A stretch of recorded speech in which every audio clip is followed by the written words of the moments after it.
नमस्कार दोस्तों, आप सभी का स्वागत है हमारे YouTube चैनल पर। तो दोस्तों, गुरुजी का कहना है कि रसोई घर का सबसे पवित्र हिस्सा होता है, क्योंकि यहाँ पर साक्षात देवी देवताओं का निवास होता है। और दोस्तों, घर की रसोई को माता अन्नपूर्णा का स्थान और माता सीता की रसोई कहकर बुलाया जाता है। तो दोस्तों, इसी के अलावा घर की महिलाएं, जिन्हें की माता लक्ष्मी का रूप माना जाता है।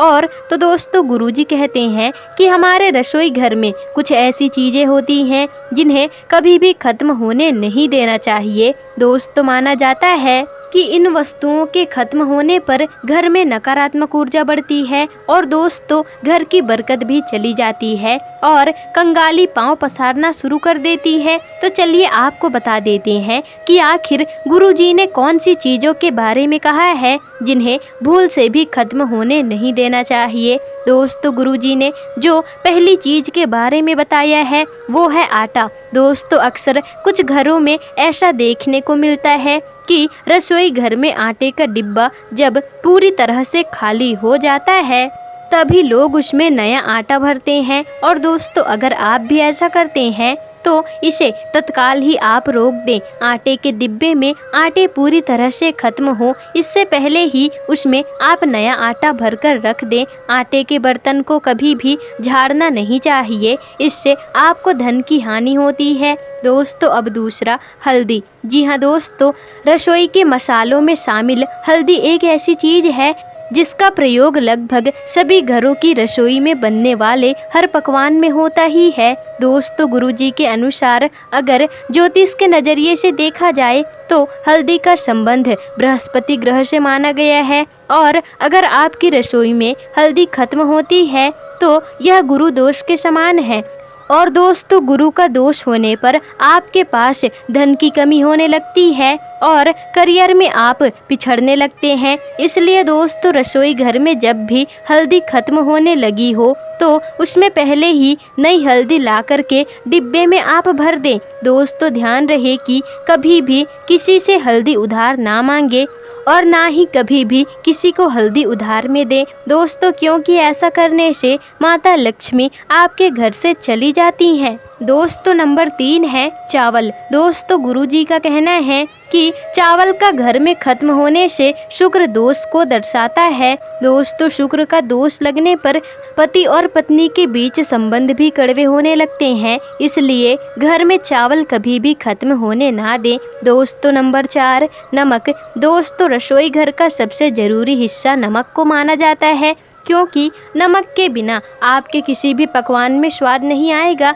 इसलिए कहा जाता है कि रसोई घर में नमक को भूलकर भी खत्म होने ना दें, क्योंकि नमक का संबंध राहु और केतु से होता है। अगर आप अपने रसोई घर में नमक रखते हैं तो उसे कांच के बर्तन में रखें, इससे आपको राहु ग्रह के शुभ परिणाम मिलते हैं। साथ ही दोस्तों, गुरुजी का कहना है कि हमें अपने घर का नमक कभी भी किसी को दान में नहीं देना चाहिए और ना ही दोस्तों, रसोई से कभी नमक को खत्म होने देना चाहिए। रसोई में नमक के खत्म होने से राहु की कुदृष्टि आप पर पड़ती है और फिर आपके काम बिगड़ने लग जाते हैं और आपको आर्थिक तंगी का सामना भी करना पड़ सकता है। दोस्तों, नंबर 5, सरसों का तेल। जी हाँ दोस्तों, आपने अक्सर देखा होगा कि जब घर में तेल खत्म हो जाता है तभी लोग नया तेल घर में लेकर आते हैं। सरसों का तेल शनि ग्रह से संबंध रखता है, इसलिए घर में सरसों का तेल कभी भी खत्म होने नहीं देना चाहिए। तेल के खत्म होने से पहले ही आप उसे लाकर रख दें। दोस्तों, इसी के साथ हर शनिवार सरसों का तेल जरूर दान करें, इससे शनिदेव शांत रहते हैं और आप उनकी कुदृष्टि से भी बच जाते हैं। इसके अलावा कभी भी शनिवार वाले दिन तेल खरीद कर नहीं लाना चाहिए और ना ही कभी भी घी और तेल एक साथ अपने घर में लाना चाहिए। दोस्तों, गुरुजी कहते हैं कि रसोई घर आपके मंदिर की तरह ही पवित्र होना चाहिए। रसोई घर में रखी हुई कुछ बेफिजूल की चीजें आपके घर का वास्तु दोष बिगाड़ सकती हैं। इसी के साथ रसोई घर की साफ सफाई पर महिलाओं को ध्यान देना चाहिए। दोस्तों, और कुछ खास चीज़ों को भूल कर भी रसोई घर में रखना नहीं चाहिए। दोस्तों, इन चीज़ों के बारे में बताते हुए गुरुजी का कहना है कि जो महिलाएं अपने रसोई घर में दवाइयाँ रखने का शौक़ रखती हैं, उन्हें यह पता होना चाहिए कि दवाइयाँ नकारात्मक शक्तियों का स्रोत होती हैं और अगर आप दवाइयों को लंबे समय तक रसोई घर में रखते हैं तो इससे आपके घर के किसी न किसी सदस्य की तबीयत हमेशा ही खराब बनी रहती है। और इसके अलावा अक्सर महिलाएं समय बचाने के लिए गूथा हुआ आटा अपने घर में फ्रिज में रख देती हैं। तो दोस्तों, गुरुजी का कहना है कि गुथा हुआ आटा नकारात्मक शक्तियों का भंडार होने के साथ साथ बुरी ऊर्जाओं को भी अपने अंदर समेट लेता है और इसी के अलावा आसपास जो भी बुरी शक्तियां होती हैं वह भी इसी आटे में समाहित हो जाती हैं। दोस्तों, हिंदू धर्म में आटे से पिंडदान की विधि की जाती है। तो आप अपने घर परिवार में किसी भी नकारात्मक शक्तियाँ या अला बला को आने नहीं देना चाहते तो आज ही गुथे हुए आटे को फ्रिज में रखना बंद कर दें। इसके अलावा दोस्तों, गुरुजी का कहना है कि रसोई घर में भी मंदिर नहीं बनाना चाहिए और ना ही किसी देवी देवता की मूर्ति रखनी चाहिए,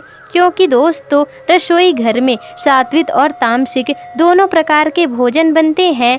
और दोस्तों, हिंदू धर्म शास्त्रों में प्याज और लहसुन को तामसिक भोजन के अंतर्गत रखते हैं। इसलिए गुरुजी सदैव कहते हैं कि अगर आपको हमारी शरण में आना है तो प्याज और लहसुन को मत खाओ। तो दोस्तों, उम्मीद करते हैं कि गुरुजी की बताई हुई बातें और चेतावनी आपको ज़रूर ही पसंद आई होंगी। तो दोस्तों, आपको आज की वीडियो में दी गई जानकारियाँ कैसी लगी हमें कमेंट करके ज़रूर बताइएगा। और अगर वीडियो पसंद आई हो तो वीडियो को लाइक, शेयर, कमेंट और चैनल को सब्सक्राइब ज़रूर ही कर दीजिएगा, जिससे कि आपको ऐसे ही जानकारी पूर्वक वीडियोस आगे भी मिल सके।